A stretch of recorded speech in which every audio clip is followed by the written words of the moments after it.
I read a rom-com. I read a rom-com. I hate rom-coms. I read a rom-com. If I want to read a rom-com, I read a Regency. I don't read rom-coms. There's always a little something extra going on in a Regency, some little obstacle, in addition to character angst. And, oh hey, welcome to the D. Louise book series. I'm Christina, K-R-I-S-T-I-N-A. It's my birthday. Can this video go viral? Can I get 1,000 subs? Uh-huh. So, a while ago, not this particular book, but a similar book, one of her other books, I read one of Emily Henry's. And it was Book Lovers. And I got about 11 chapters in and I was like, ugh. There was two people meeting and there was no, if there had been a missing manuscript or if there had been a hidden room or some little something extra, a mystery, something to overcome, I might have stuck it out longer. But like I said, I only got it to 11 pages. If you haven't seen that video, go check it out. So anyways, I was doing 28 days of romance in February. Yeah, 28 days in February, 28 days of romance in February. And one of the books I did was this one. Let me see this. Okay, so there you go. So one of the books I did was this one, The Paradise Problem, Christina Lauren. It says, Anna Green thought she was marrying Liam Weston for success to subsidize family housing while at UCLA.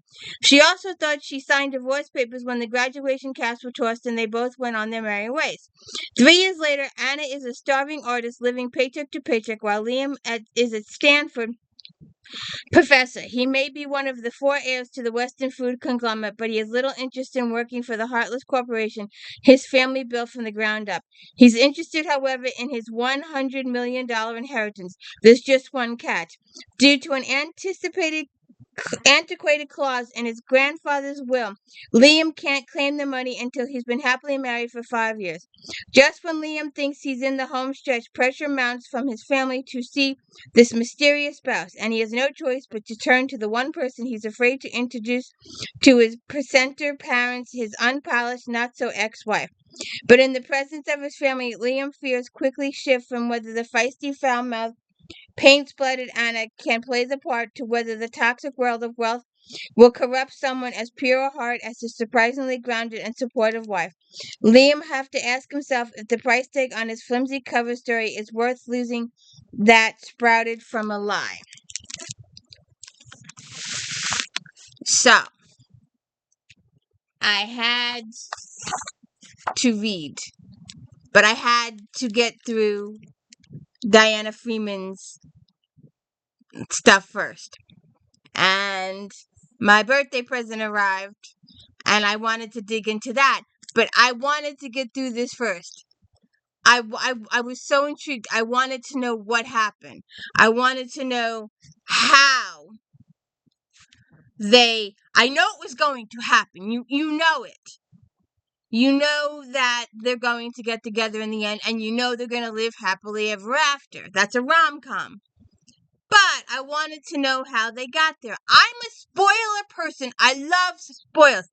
Tell me how it ends on even the TV show. Tell me who the masked singer is. But I will watch the progression, how they got there. But it's nice to know who won. I like spoilers. So, Anna is broke. She's working at a convenience store. Her father is ill and needs medical treatment. And she takes her 18-year-old boss asks her out on a date. She says no. The following evening, she takes a piece of Trident gum. She had a 10. She didn't want to break the 10 for a piece of Trident gum, a pack. And the next night, she was fired. The boss comes in and says, "You stole a pack of gum, you're fired." She's like, "I can pay for..." And he's like, "No, you're fired. You stole, you're fired. And also, you said no to me for a date, but you're fired." And the parents, the real owner of the store, support their son, who's an idiot. But anyway. But one of the other things was that we do POV changes. And that threw me for a loop for a minute. The first chapter is Anna. Well, the prologue is Anna. Explaining her situation and being very upset that Liam moved out. She was happily living in that family housing at college with him. But they had their own separate lives. She didn't pay much attention to him. He didn't pay much attention to her.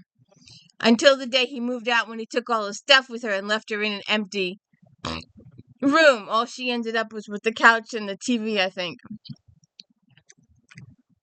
So she's all sad. Her father's... Yes, ma'am.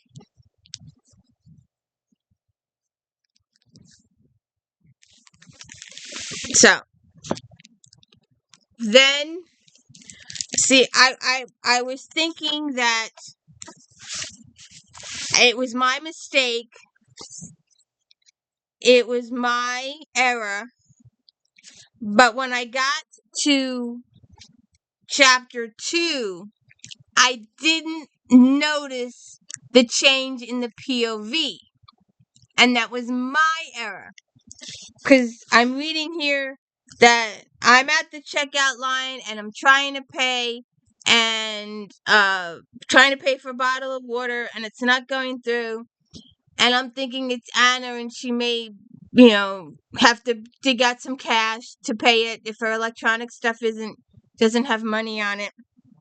And then they're talking about Charlie's wedding, aka Charlotte.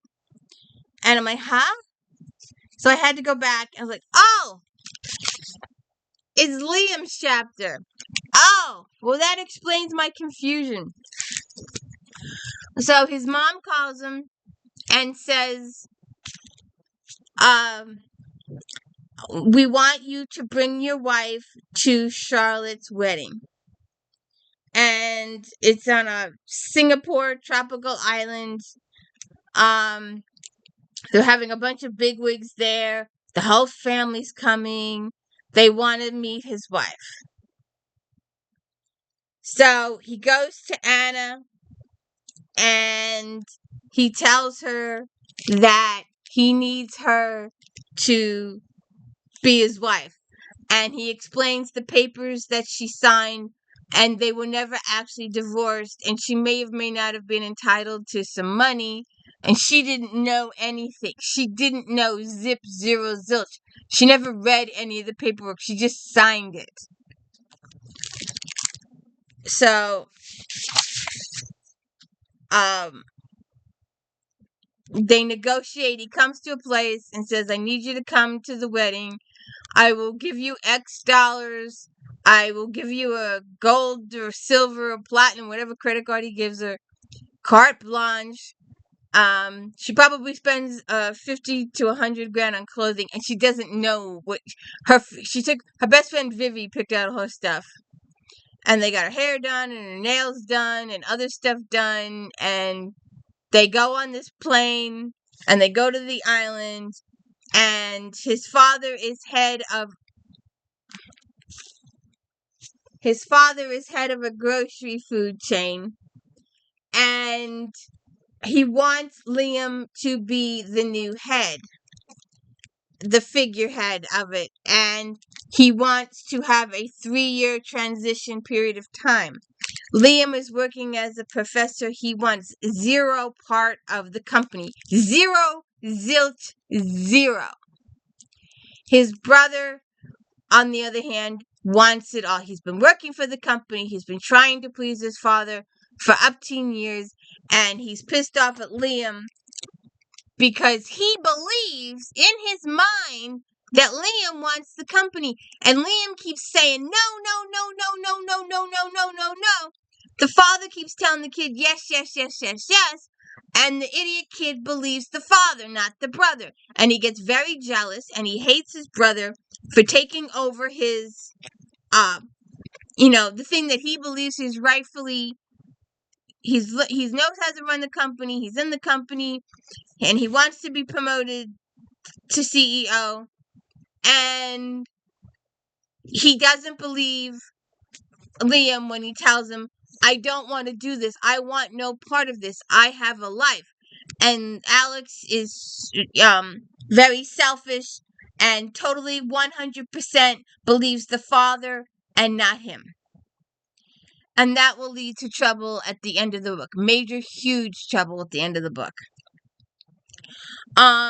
They do have a younger sibling, Jake, who set up the whole idea of them being roommates in college. So Jake is the one person that knows that Anna is, they may be legally married, but they've never actually lived together.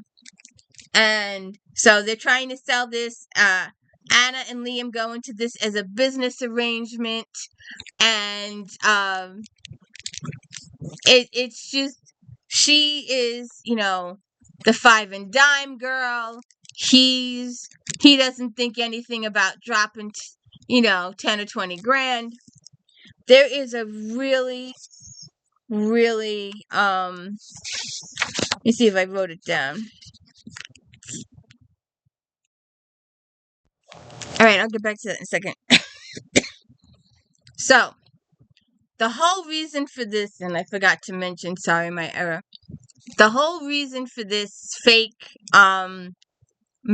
because they have to be married, going to Charlotte's wedding. All right. They've been married for 5 years, but they have not lived together for 5 years. They've lived together for 2 way back when. So they've been apart for like 3 years. And living separate lives for 3 years. And Liam always thought that when he first met Anna, she was pre-med. But Anna soon thereafter decided she wanted nothing to do with pre-med and went on, she wants to be a painter. And he tells her, the contract you signed before I moved out states that we remain married until September 1st of this year.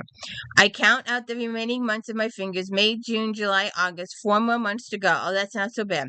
After December 1st, I can tell my family that things didn't work out for her. What if someone had wanted to marry me in the meantime? It could happen. You do realize we talked about all this before I had the second contract drawn up.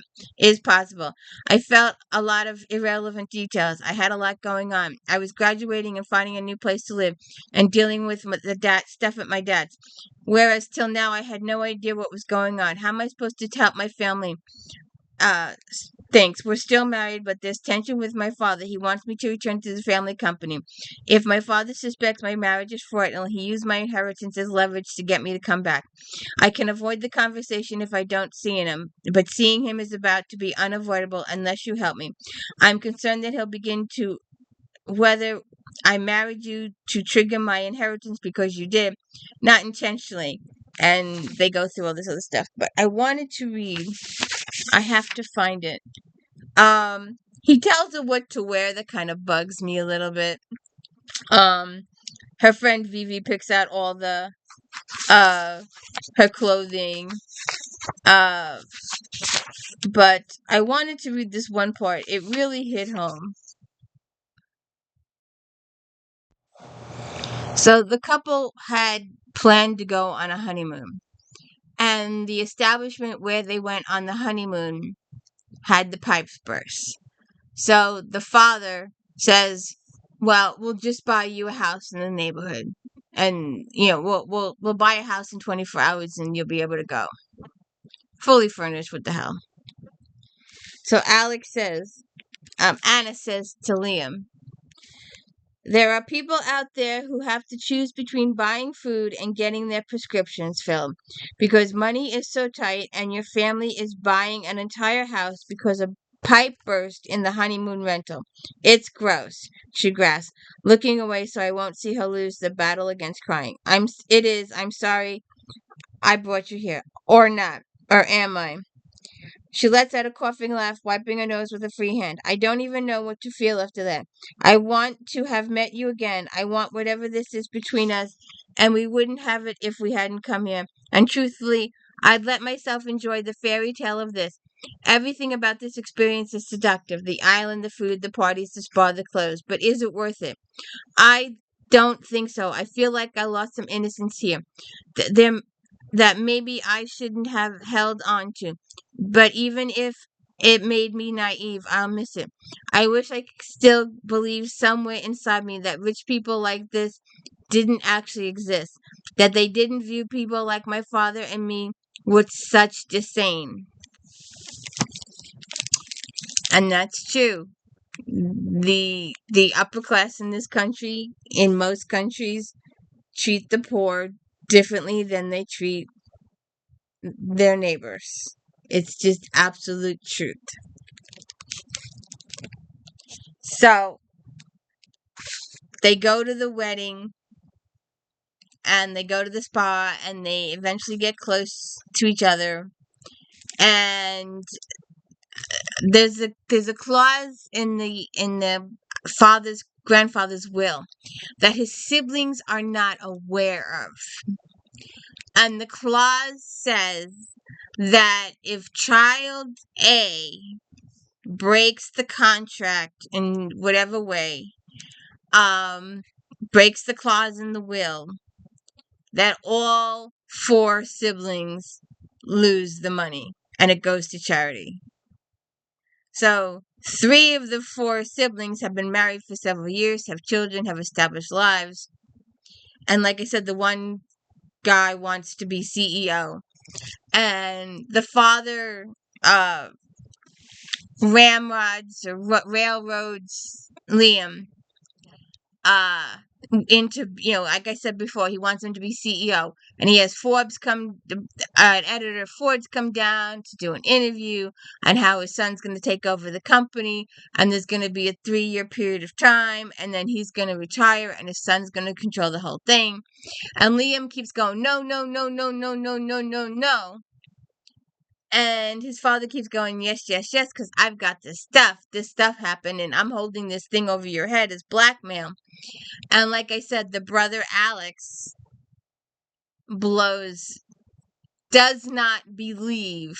And I've been in that situation where a parent tells child A a thing, and then tells child B a thing, and he's lying to one kid.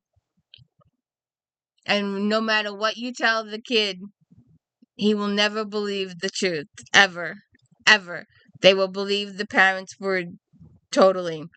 And Alex believes his father's, that his father is going to get Liam, especially when he hears about the Forbes interview that Liam is refusing to do.